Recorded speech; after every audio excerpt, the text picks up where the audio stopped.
위계 질서가 왜 생겼을까요? 처음에는 의미가 있었을 것 같아요. 유교로부터 위계가 시작됐는데 처음에는 의미가 있었다는 게 위계가 있으면 어떤 장점이 있냐면 의사결정을 할 때 아주 빠르게 결정합니다. 그렇죠. 왜냐하면 대빵이 결정하면 되죠. 밑에 사람은 따라하면 되죠. 누가 보면 상당히 합리적이고 빠른 의사결정을 하기 때문에 좋은 거라고 생각될 수가 있어요. 물론 그런 시대가 있었을 것 같아요. 빠른 의사결정이 필요한 때가 있었을 것 같아요. 두 번째는 어떤 장점이 있냐면 분쟁이 없어요. 분쟁. 분쟁이 없기는 한데 사실 누구의 희생을 담보로 하죠. 그냥 입 닫고 있으면 되죠.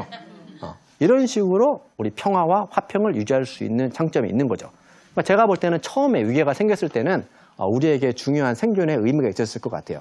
빠르게 결정하고 효율적인 판단을 하고 분쟁을 하지 말고 빨리빨리 화합해가지고 집단력을 가지고 결속해가지고 빨리 추진할 수 있는 장점이 있는 것 같아요. 근데 이게 지금 500년이 됐는데 제가 원숭이 얘기했던 것도 마찬가지고 전적도 마찬가지고 이게 지금도 우리에게 의미가 있고 건강에 도움이 되고 우리 삶을 풍요롭게 하는 건지 아닌지는 생각해 볼 필요가 있는 것 같아요. 제가 이제 세 가지의 아픔들을 얘기해 볼 예정인데 첫 번째 아픔은 뭐냐면 위계는 모든 사람들에게 정신적인 스트레스를 줍니다. 위계가 왜 스트레스를 주냐면 위계 사회에서는 대부분의 사람들이 밑에 사람들이잖아요. 위계는 피라미드 형식을 그리기 때문에 높은 사람들은 위에 있고 낮은 사람이 더 많잖아요.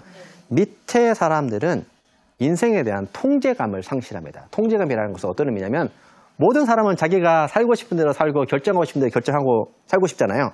이러면 사람들이 행복한데 위계 질서에서는 이러기가 어려워요. 나보다 높으신 분들이 저를 위해서 결정을 하시죠. 그러니까 제가 제 인생을 제 맘대로 할 수가 없는 거죠. 그래서 제가 이제 몇 가지 위계 사회에서 유행되는 말을 좀 보여드릴게요. 까라면 까지 뭔 잔말이 그렇게 많아. 그리고 평상시에 쓰는 말이잖아요. 그죠? 너는 위아래도 없냐? 싸가지가 없네? 네가 말할 짬밥이야? 이런 말을 우리가 많이 쓰잖아요. 이 말은 무슨 말이냐면 높은 사람이 있고 낮은 사람이 있고 내가 주인이고 너는 밑에 사람들이니까 내가 하는 말을 듣고 시키는 대로 하면 되는 거죠. 직장 생활도 마찬가지고 어떠한 인간이 만든 어떤 그룹에 들어가면 다 위계를 만들려고 해요. 어떤 동호회든지 위계가 있으면 높은 사람이 있고 낮은 사람이 있고 이런 것들은 우리에게 엄청난 스트레스를 준다고 생각합니다. 왜냐하면 우리가 통제감이 없기 때문에 그래서 제가 이제 이 통제감이 없을 때 발생될 수 있는 일을 아주 멋진 실험이 있는데 멋진 실험을 소개해드리면 요양원에서 실험한 실험인데 노인들을 대상으로 한 실험이었는데 첫 번째 조건에서는 이렇게 얘기한 거예요. 야, 네가 인생에 살면서 요양원을 살면서 네가 스스로 결정하고 네가 스스로 판단해서 하는 것을 한번 생각해봐. 네 맘대로 친구도 네가 부르지. 네 방 꾸미고 싶은 대로 방 꾸미지. 그리고 여기 화분 하나 줄게. 네 화분 키우고 싶은 사람은 키워봐. 사실 뭐 화분 키울 게 뭐 물 주는 것밖에 없잖아요. 그리고 그런 말 안 해도 친구들을 초청하기도 하고 방 꾸미도 오기도 하고잖아요. 근데 이제 느낌을 어떻게 하냐면 네가 결정해서 하는 일들에 대해서 한번 생각해봐. 다 네가 결정하는 거야. 라고 한 조건에서 얘기하고 다른 조건에 있는 노인들에게는 우리 요양원에서 직원들이 너를 위해서 얼마나 많은 일을 하는지 한번 생각해봐. 우리 직원들이 너 방 꾸미게 도와주기도 하지. 친구 부를 수 있게 허락도 해주지. 네 화분인데 우리 직원들이 너를 위해서 화분에 내가 물도 주고 다 키워줄게. 이렇게 얘기한 거예요. 별거 아닌 의미 없는 일이에요. 아주 간단한 생활 속에 있는 일인데 한 조건에서는 자기가 통제감을 갖고 결정을 하고 자기가 한다라고 생각하도록 조작을 했고 다른 조건에서는 남이 직원들이 자기를 위해서 결정하고 행동한다라고 조작을 하게 한 거죠. 생각만. 그 뒤에 어떤 일이 벌어지냐면 자기가 통제감을 가지고 있다고 생각한 사람들은 나는 인생이 참 행복하다라고 얘기했고 통제권이 없다고 생각된 사람들은 불행하다라고 얘기를 했던 거죠. 차이가 많이 나고 두 번째는 실험자들이 가서 얼마나 노인들이 정신적으로 육체적으로 건강한지를 체크해봤더니 통제 집단에 있던 사람들이 훨씬 더 건강하더라. 통제력이 없던 집단들은 건강하지 않더라. 그리고 마지막에 이 병원에 근무하던 이 간호원들이 정말 건강 상태를 체크했더니 통제 집단에 있던 노인들이 훨씬 더 건강하더라. 이 세 가지 연구 결과를 종합해서 어떤 결과를 발표했냐면 이 통제감을 느꼈던 노인들은 93%가 건강이 나아졌는데 통제감이 없다고 생각한 집단에서는 29%만 건강 상태가 좋아졌습니다. 그러니까 어마어마한 차이가 있는 거죠. 내가 인생을 통제감 있게 살고 있다, 살고 없다가 우리 정신 건강과 신체적인 건강에 엄청난 영향을 준다. 이 연구 결과가 끝나고 나서 더 재밌는 연구를 했는데 18개월 후에 이 연구원들이 그 요양원을 방문합니다. 그래서 이제 다시 한번 18개월 후에 정신 건강이나 신체적인 건강이 어떤지를 확인해 봤더니 어떤 일을 발견했냐면 통제감을 줬던 노인들은 15%가 죽었어요. 근데 통제감이 없었던 노인들은 30%가 죽었어요. 이 별거 아닌 생각에 대한 태도, 내가 통제감을 가지고 있다, 통제감을 가지고 있지 않다, 이 생각만으로도 건강에 어마어마한 영향을 주는 거죠. 근데 우리 현실에서는 어마어마한 통제감을 잃어버리잖아요. 왜? 나는 밑에 사람들이니까. 위계가 있으니까.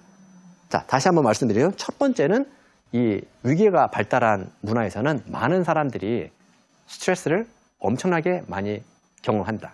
그래서 정신적인 건강뿐만 아니고 신체적인 건강까지 안 좋아진다라는 얘기를 할 수 있을 것 같아요.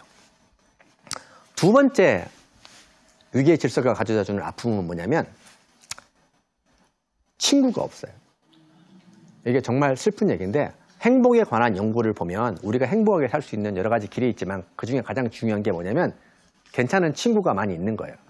그런데 OECD에서 발표한 자료에 의하면 OECD에서 어떤 질문을 했냐면 당신은 믿고 의지할 수 있는 친구나 친족이 몇 명이 있습니까? 있습니까? 라고 물어봤어요. 그랬더니 50대에서 어떤 결과가 나오냐면 35개의 나라를 기초로 해서 실험을 했는데 한국이 보시는 것처럼 믿고 의지할 수 있는 친구가 있다라고 하는 게 60%. 우리가 꼴찌입니다. 다른 나라들 보면 90%, 100% 이렇게 되는데 우리나라는 다른 나라에 비해서 어마어마하게 떨어집니다. 다르게 얘기하면 우리는 50대가 되면 친구가 없어요. 자, 이게 다른 문화권을 가진 사람들에게는 웃긴 얘기가 되는 게 점심 같이 먹고 저녁 같이 먹고 술 먹고 1차, 2차, 3차, 20년, 30년을 달렸는데 은퇴하고 나면 친구가 없는 거예요. 그 집에만 계시잖아요. 그죠? 친구가 없는 거예요. 어떻게 매일 같이 밥 먹고 지내는데 친구가 없을까요? 왜냐하면 그분들은 친구가 아닌 거예요. 나보다 높은 상사고 부하고. 저는 어떤 생각이 드냐면 제가 여러분들이랑 개인적으로 만나서 인간 대 인간으로 교제를 하고 친하게 지내면 성품에 따라서 친구가 될 수 있겠죠. 그런데 위계가 생겨버리면 친구가 될 수가 없어요. 저나 여러분이나 위치에 따라서 예의를 갖추겠죠. 친구가 될 수 없어요. 안타까운 건 뭐냐면 정말 괜찮은 사람이고 서로 마음을 나누면 평생 친구가 될 수 있는 사람이 나이에 상관없이 사회적인 직분에 상관없이 될 수가 있겠죠. 근데 위계가 생기는 순간 좋은 사람들끼리도 맞는 사람들끼리도 친구가 될 수 없는 거죠. 제가 상사는 존경할 수는 있어요. 그렇지만 제가 토요일에 불러서 같이 술 한잔 할 수는 없겠죠. 그분이 등산 가자면 좋을까요? 영화 보자면 좋을까요? 밥 사준다면 좋을까요? 물론 제가 좋은 척하고 나가겠죠. 위계가 생기면 우리는 친구가 될 수 없어요. 너무나 슬픈 현실이에요. 나이를 떠나가지고 얼마나 슬픈 현실인지. 그래서 우리는 친구가 없어요. 매일 같이 지내는 것 같지만 친구가 없다. 지금 취직하기 어렵잖아요. 그죠? 취직하기 너무 어려운데 그래도 지금도 퇴사를 하시는 분들이 많이 있습니다. 젊은 사람들 가운데. 퇴사를 하는 이유를 물어보면 두 가지밖에 없어요. 뭘까요? 뭐가 사람으로 하여금 퇴사하게 할까요? 자, 첫 번째는 더 좋은 직장이 있으면 당연히 가겠죠. 돈 많이 주고 복지 시설이 잘 되어 있으면 가겠죠. 두 번째는 여러분들이 생각하는 것처럼 인간관계예요.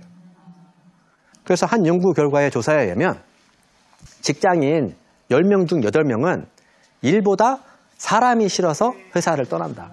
이거 너무 슬프잖아요. 그죠? 사람이 싫어서 회사를 떠난다. 우리 대학원생들도 보면 제가 보면 회사에 한 3년이나 5년이라고 돌아오는 친구가 많이 있어요. 공부를 하고 싶다고. 근데 이유가 거의 다 뭐냐면 일이 힘들어서 회사가 힘든 게 아니고 인간관계가 너무 힘들다.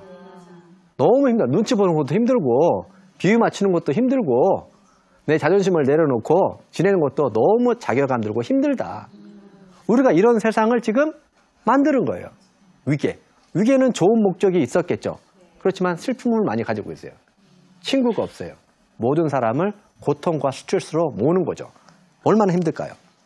자, 회식에 대해서 얘기해볼까요? 회식이 얼마나 좋은 거예요, 그죠? 공짜로 밥 주잖아요. 너무나 좋잖아요. 공짜로 밥도 주고 술도 주고. 그런데 사람들이 회식을 너무너무 싫어해요. 이것이 말이 안 되는 거잖아요.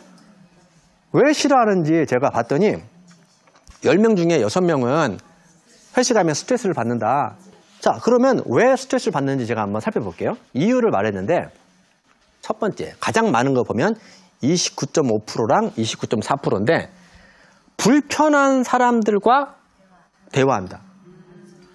아, 불편하신 거예요. 불편하신 거. 이 사람하고 있기 싫은 거예요. 늦게 끝나는 회식. 불편한 사람과 있는 것도 싫고 오랜 시간을 보내는 것도 싫다. 뭐 이러는 거죠. 상사는 나쁜 사람인가요? 아니죠. 다 같은 사람이잖아요.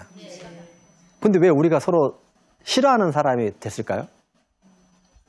좋은 마음으로 시작해도 위계가 생기면 밑에 사람들은 철저하게 위에 사람들을 피하고 싶습니다. 불편해서. 그러니까 밥 주고 술 줘도 싫다는 거예요. 제가 친구랑 만나서 술 한잔하고 밥 먹으면 좋을까요, 안 좋을까요? 너무 좋죠. 근데 우리는 왜 친구처럼 못 지내는 거죠? 위계가 더 중요하다고 생각하는가 봐요. 위계를 가지면 여러분은 이래야 될 게 너무너무 많아요. 제가 시어머니랑 며느리 얘기 좀 해볼까요? 딸 같은 며느리를 없죠? 절대 없습니다. 엄마 같은 시어머니를. 시어머니는 나쁜 사람인가요? 근데 우리가 위계가 세워지면 서로는 좋아할 수가 없어요. 제가 우스갯소리를 하나 들었는데 시골에 계신 시어머니가 김치를 며느리에게 주면 좋겠죠? 아니시는 분도 있네? 배달하는 방법에 따라서 좋아하는 순서가 바뀐대요. 가장 싫어하는 방법이 뭐냐면 내려와서 손주랑 남편이랑 데려와서 하룻밤 자고 가져가라. 만들라고 말 안 할게. 가져가라. 시어머니 입장에서는 호의를 베푸는 거잖아요. 다 만들어 놓고 손주 보고 싶으니까 와서 가져가라. 얼마나 좋은 마음이에요. 근데 며느리는 제일 싫어해요. 그 다음에 더 싫어하는 게 뭐냐면 제일 싫어하는 거, 좀 덜 싫어하는 게 갖고 올라오시는 거예요. 갖고 올라와서 아파트에서 그것도 싫은 게 왜냐면 하룻밤을 주무시고 가세요. 그럼 제가 이제 그 시골에 가면 그냥 하룻밤 견디면 되는데 시어머니가 서울에 올라오시면은 이제 부엌에 들어가시면 많은 걸 하시잖아요. 그죠? 일단 뭘 하죠? 냉장고 열어봐야죠. 우리 아들 잘 먹이나 안 먹이나, 음식은 어떻게 하나, 살림은 어떻게 하나 볼 거 아니에요. 그러면 제가 어떻게 가정생활을 하는지 다 알려지죠. 이게 싫은 거예요. 그러니까 사람들이 고민이에요. 갈까? 오게 할까? 이것도 힘든 거예요. 가는 게 나아요? 그래도? 그 다음에 조금 덜 싫은 게 뭐냐면 경비실에 놔두고 가시는 거예요. 좀 괜찮긴 한데 그래도 많이 불편하죠. 불편해요. 그래도. 왜냐면 왔으면 제가 식사로도 대접하고 하룻밤 주무시고 가시게 되는데 불편하긴 하지만 그래도 그냥 가시는 게 좀 불편하다.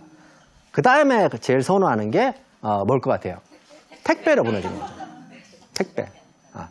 근데 이제 택배보다 좋은 게 있죠. 뭘까요? 아무것도 안 하는 거예요. 아무것도 안 하는 거예요. 우리가 어떻게 인간과 만나서 어떻게 이런 상황을 우리가 만들었을까요? 어떻게 이런 상황을 만들었을까요, 우리가? 왜 우리가 이러고 살아야 되죠? 제가 만약에 위계가 없다면 높은 사람, 낮은 사람, 말을 들어야 되는 사람, 말을 해야 되는 사람, 그죠? 지배를 받아야 되는 사람, 입을 막고 있어야 되는 사람, 화가 나도 참아야 되는 사람, 할 말을 가려서 해야 되는 사람, 숨겨야 되는 사람, 이런 게 아니고 정말 친구와 같이 1대1로 동등한 자격에서 만났으면 서로 마음이 맞으면 좋고 안 맞으면 뭐 할 수 없고 친구처럼. 그러면 제가 괜찮을 수 있겠죠. 좋은 사람과 만날 수 있을 것 같아요. 며느리 입장에서는 내가 사랑하는 남편의 어머니고 키워줄 수 있고 고마울 수 있잖아요. 그런데 훌륭하신 분이라도 위계가 생기면 불편해져요. 시어머니는 안 불편할까요? 시어머니는 불편해요. 불편해요. 위계가 생기면 관계가 완전히 깨집니다. 존경은 받을 수 있을지 모르겠어요. 좋은 사람이라. 그러기도 힘들지만 관계가 깨진다. 힘든 상황을 연출하게 된다는 거죠.